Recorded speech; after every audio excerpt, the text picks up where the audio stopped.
kasoo cajiib oo faa'iido badan.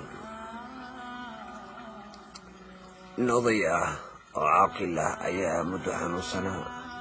maalintii dambe wuxuu dareemay inay geeridiisu hayso. wuxuu u yeeray wiil yar oo uu dhalay, wuxuuna ku yiri, wiilkaygiiow, waxaa laga yaabaa maalin maalmaha ka mid ah inaan geeriyoodo.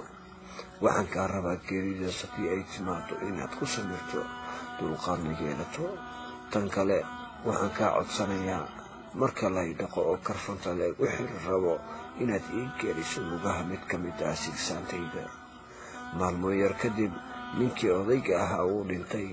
markii meydkiisa la dhaqay oo la karfan rabo ayuu wiilkii yaraa soo xasuustay dardaarankii aabihiis, wuxuuna la soo orday iskaalshihii ama sokskii.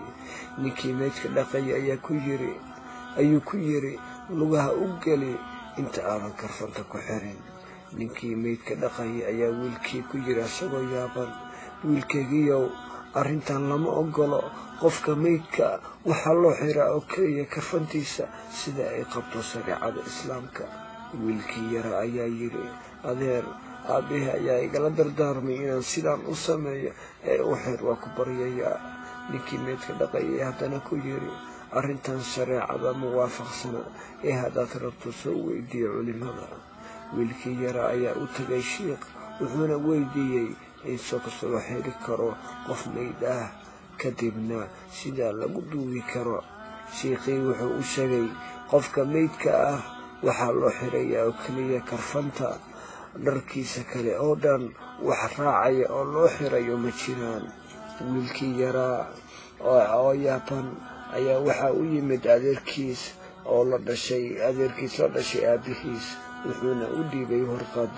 kadibna wuxuu ku yiri, warqadan waxaa ii dhiibay aabbaha, wuxuuna iga codsaday inaan ku siiyo kadib marka uu geeriyoodo.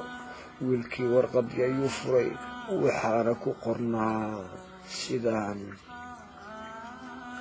wiilkaygiiow, waad aragtaa waxa aan hanti ka dhintay oo dhan maanta waxay kaa diidan yihiin inaan hal soks oo keliya ka qaato. wiilkaygiiow, waad aragtaa waxa aan hanti ka dhintay oo dhan maanta waxay kaa diidan yihiin inaan hal soks oo keliya ka qaato. waxaa la ii ogol yahay oo keliya karfantaas cad.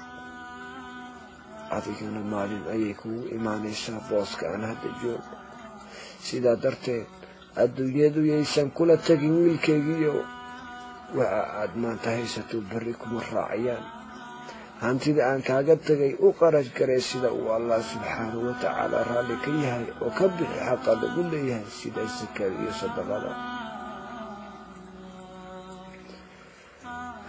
wabillahi tawfiiq, wassalaamu calaykum waraxmatullaahi wabarakaatuh.